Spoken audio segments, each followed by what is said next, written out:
Okay, the man of the hour, the one who has built a brand that is ringing bells in the streets across the city of Louisville.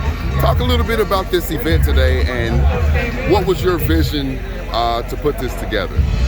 So today is our groundbreaking for a technology training center to train underserved, underrepresented folks in West Louisville in jobs and technology, and those jobs to get at the starting wage, and just to give them opportunity to chart their own path. So that's what the groundbreaking, but we're also celebrating 10-year anniversary. We've been around 10 years. I founded the organization back in 2014, originally as a music program for kids, but then realized those kids have parents and those parents need help.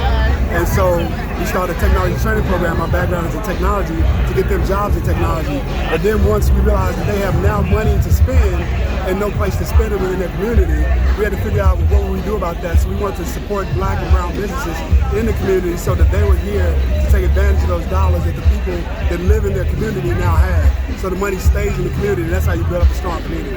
And so that's what we're here celebrating, the 10 years of work.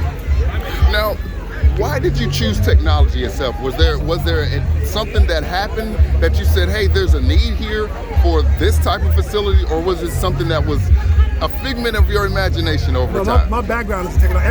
Everything we've done came directly from my personal experience. The music program came from a relationship between me and my son and his desire to learn music, and he and I embarked on a music journey, right? And so my background is in technology. I worked in IT at UPS. I had my own tech company prior to starting my nonprofit. And so that was that. I owned several businesses, so that's how the business incubator came around. So I tell people that God prepared me for all of those things by having me go through all of those things, to get involved in music, to then get involved in technology, to then get involved in growing businesses. So here we are. Now, what have you learned about the city of Louisville and why there's a need for something like this, and how Louisville will be more competitive in the job landscape as a result of this facility? A more diverse workforce is a more profitable workforce. And so the more diversity you can have in your workplace, and that's what this is about, make change in the face of technology, getting more Black and brown folks in technology. And that benefits everybody. That builds up the city, that builds up the community, that builds up everybody. So this is what it's about. It really is about, telling people it really is about the money. We really have to understand that.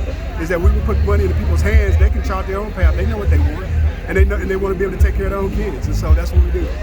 Earlier today, you had a young man who went through your program and who did well and is now out there in the workforce.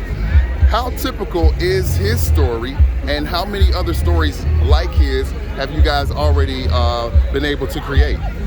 Thousands. We've been around for 10 years, with thousands of kids and adults that we've helped. And that story, in my mind, is typical. I mean, it should happen. If it's not typical, it should be typical, right? It should be something that happens regularly. So that's what we want to do. We want to make it not this. I didn't want to feel like a unicorn when I was working in technology, because only 7% of the people in technology are Black.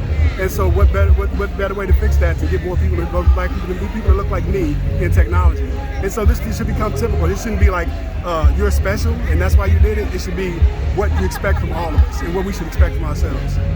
You know, over that decade, you've been able to touch a lot of lives. What have you been able to personally feel as though, you know, you have had an effect on people? How have you, I guess, gauged how well you have done with your vision? I mean, just people saying it, and we start seeing people get to completion, because we're not band-aiding anything. When we can see them get to completion, when a person goes to our training and then they get a job, completion. When a person goes to our business incubator, that year-long business incubator, and their business is successful. When a child graduates from high school and goes off to college, we're successful. And so you see the successes if you're doing the work.